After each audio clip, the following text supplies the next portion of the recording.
How do we know when a digital environment becomes real? Not just functional or believable, but real in the deepest sense, as authentic as the world you're experiencing right now. Cardinal Newman offers us a fascinating insight. The idea which represents an object or supposed object is commensurate with the sum total of its possible aspects. However, they may vary in the separate consciousness of individuals, and in proportion to the variety of aspects under which it presents itself to various minds is its force and depth, and the argument for its reality. What Newman suggests is radical. The more ways we can see something, the more real it becomes. Reality isn't diminished by multiple interpretations, it's authenticated by them. Consider Morpheus's words in The Matrix. What is real? How do you define real? If you're talking about what you can feel, what you can smell, what you can taste and see, the real is simply electrical signals interpreted by your brain. The film ultimately suggests that reality transcends mere sensation. It emerges through meaningful connections, choices, and perspectives. This principle takes on new significance when we examine virtual worlds. When we first explored virtual reality in our series, we focused on how these realms create meaning. Now we can see that their authenticity grows stronger precisely because they can be experienced through multiple lenses. Consider the Grand Exchange in RuneScape or the Cathedral in World of Warcraft. A typical player navigating these spaces might see them primarily as functional, places to trade items or complete quests. But a virtual photographer might spend hours finding the perfect angle where light streams through stained glass windows, capturing a moment of digital beauty. An economist might study the same space as a model of inflation and market forces. A social anthropologist might observe how players cluster and form hierarchies. A speedrunner maps invisible pathways through these spaces, seeing not the architecture but the optimal route. Each perspective reveals another layer of what the space truly is. Each of these perspectives isn't just valid. According to Newman's insight, each one makes these spaces more real. The variety of ways they can be experienced and understood doesn't dilute their authenticity, it strengthens it. In The Ghost in the Shell, Major Kusanagi questions whether her memories and experiences make her human, despite her synthetic body. The series suggests that consciousness, the ghost, exists at the intersection of multiple perspectives and experiences, not in the physical substrate that houses them. Remember our exploration of negative space? We discussed how the gaps and voids in digital architecture create meaning. Now we can understand that these elements don't just create meaning, they create possibility for multiple interpretations. When we leave room for ambiguity, we're not making our environments less defined, we're making them more authentic. In our examination of the Symphony of Illusions, we explored how sound shapes virtual spaces. But sound isn't just another layer of design, it's another perspective through which the environment becomes real. When a virtual world can be understood through multiple senses, its reality deepens.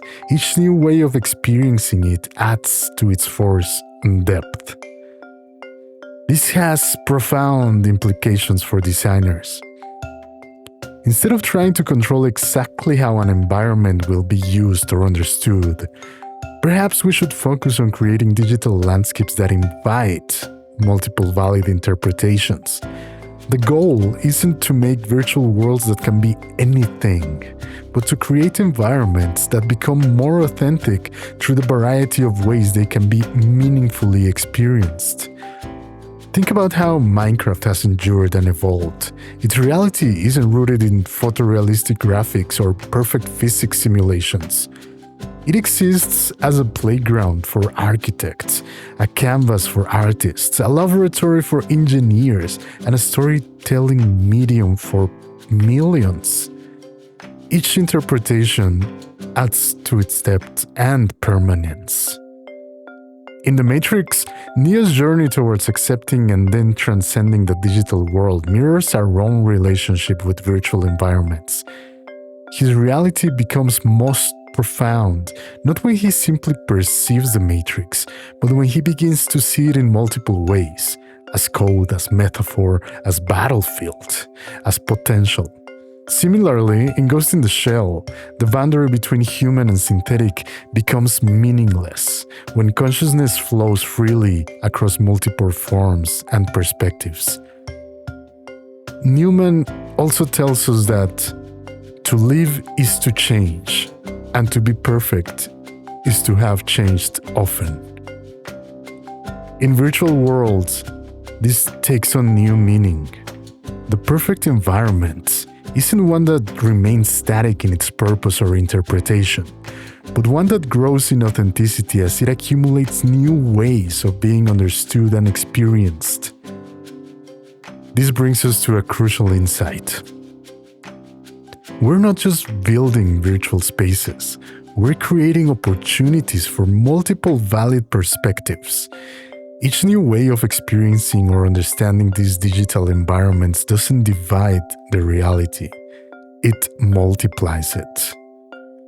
The challenge, then, isn't to make our virtual world serve a single purpose perfectly, but to create spaces that invite and support multiple valid interpretations, not as a compromise, but as a path to making them more real.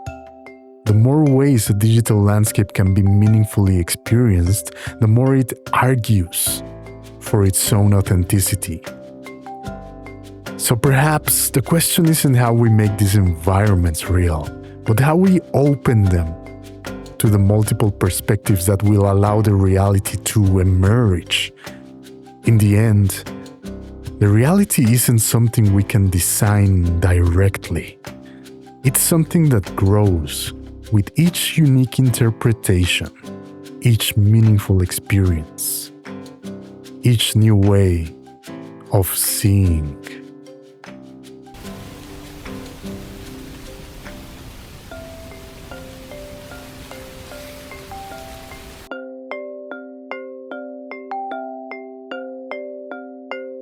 This has been Design Imperative. I'm Robbie. Thank you so much for watching. If you like this episode, please leave a comment, leave a like, subscribe. It really helps me out a lot. You can share this with somebody who you think might like this sort of thing.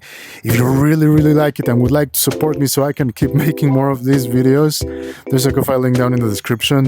You can subscribe over there. I do audiobook readings for supporters once a month. Plus, you get access to these Design Imperative videos 1 week in advance over here on YouTube. I'll catch you guys next time. Until then, stay plugged in, stay connected, stay safe. Ciao, ciao.